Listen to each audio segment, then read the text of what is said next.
Komisi Pemberantasan Korupsi menahan dua petinggi perusahaan BUMN PT BGR. Bupati Kepulauan Meranti Muhammad Adil ditetapkan KPK sebagai tersangka. KPK kembali menahan dua tersangka kasus dugaan korupsi penyaluran bantuan sosial atau bansos beras untuk penerima manfaat dan program-program harapan untuk media sosial. Assalamualaikum warahmatullahi wabarakatuh. Perkenalkan, nama saya Elva Fadila. Di video kali ini saya akan membahas tentang pendidikan anti korupsi. Kenapa kita harus belajar tentang korupsi? Karena korupsi adalah salah satu masalah besar di negara kita. Dengan memahami apa itu korupsi, bentuknya, penyebabnya, sampai cara pencegahannya, kita bisa ikut menjaga kejujuran dan keadilan di lingkungan kita. Yuk, simak penjelasannya sampai akhir. Pertama, apa itu korupsi dan pendidikan anti korupsi? Korupsi adalah perbuatan curang, misalnya mengambil uang negara untuk kepentingan sendiri. Biasanya, korupsi dilakukan oleh orang yang punya jabatan atau kekuasaan. Karena korupsi merugikan banyak orang, maka penting bagi kita belajar tentang pendidikan anti korupsi. Pendidikan anti korupsi adalah pembelajaran yang mengajarkan kita untuk jujur, tidak mengambil hak orang lain, dan bertanggung jawab dalam kehidupan sehari-hari. Yang kedua, bentuk-bentuk korupsi. Korupsi bisa terjadi dalam banyak bentuk, misalnya menyuap atau memberi uang supaya dilayani lebih cepat. Ada juga yang mengambil uang kantor untuk kepentingan pribadi. Kadang, orang memberi hadiah kepada pejabat supaya diberi kemudahan. Itu juga termasuk korupsi. Lalu, ada yang memilih teman atau saudara untuk jadi pegawai, padahal orang itu tidak pantas.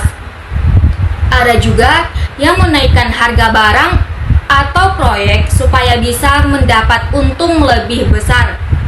Yang ketiga, jenis-jenis korupsi.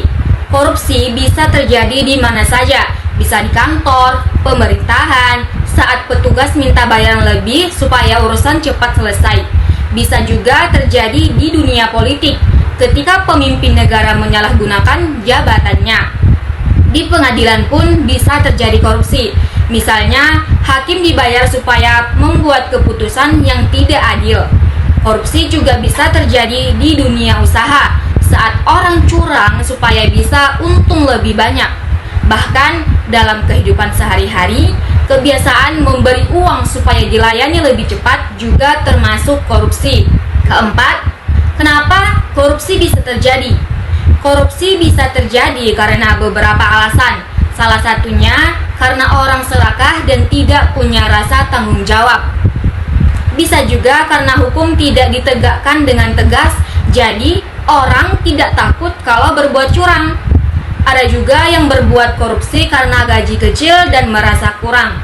Selain itu, di masyarakat kadang ada anggapan bahwa korupsi itu biasa dan tidak apa-apa, padahal itu jelas salah.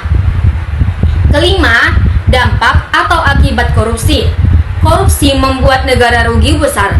Uang yang seharusnya dipakai untuk membangun jalan, sekolah, atau rumah sakit malah diambil untuk kepentingan pribadi. Akibatnya, pembangunan jalan jadi lambat, rakyat jadi susah. Masyarakat juga tidak percaya lagi pada pemerintah. Jika korupsi dibiarkan, negara bisa hancur dan kehidupan rakyat jadi makin sulit. Orang yang ketahuan korupsi bisa dihukum berat. Mereka bisa masuk penjara bertahun-tahun, harus membayar denda, bahkan hartanya bisa disita. Selain itu, mereka juga bisa kehilangan hak untuk jadi pejabat lagi. Di mata masyarakat, pelaku korupsi juga sering dijauhi karena dianggap tidak bisa dipercaya. Yang keenam, cara mencegah korupsi. Untuk mencegah korupsi, kita harus mulai dari diri sendiri. Biasakan hidup jujur dan tidak mengambil yang bukan milik kita. Di rumah, di sekolah, dan di tempat kerja, kita harus menjunjung nilai kejujuran.